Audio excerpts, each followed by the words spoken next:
Manuel Valls est au Mali, première étape d'un déplacement qui le conduira ensuite au Burkina, deux pays frappés récemment par des attentats terroristes.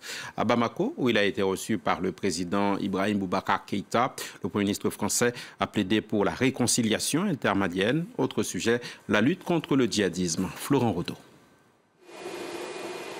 En posant le pied sur le sol malien, Manuel Valls le sait, le Mali compte sur la France pour éradiquer la menace djihadiste de son territoire. Après avoir été fait grand officier de l'ordre du Mali, le Premier ministre français s'est entretenu avec le président Ibrahim Boubacar Keïta, mettant l'accent sur la sécurité et la lutte contre le terrorisme. Rendez-vous ensuite à l'ambassade pour une rencontre avec la communauté française, des expatriés marqués par les récentes attaques terroristes de Bamako et Ouagadougou en novembre et janvier dernier. La France est engagée pleinement, totalement, car elle savait bien que se jouait ici un combat essentiel, celui de l'humanité contre la barbarie et l'obscurantisme.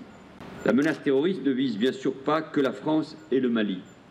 Aucun continent, aucun pays n'est à l'abri. La visite de Manuel Valls intervient une semaine après l'attaque d'une base de l'ONU à Kidal, dans le nord du pays. 6 casques bleus de la MINUSMA ont été tués dans cet attentat revendiqué par le groupe djihadiste Ansar Dine. À Bamako, le Premier ministre français a également défendu le bilan de l'intervention française au Mali. La lutte contre le terrorisme, contre la violence, c'est un combat commun que nous menons avec le Mali, ici depuis 3 ans et avec des résultats qu'il faut saluer. Prochaine étape, Gao.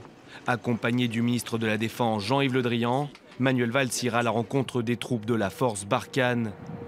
Mise sur pied en août 2014, en remplacement de l'opération Serval, elle compte 3500 hommes engagés dans 5 pays de la région, dont le Mali et le Burkina Faso.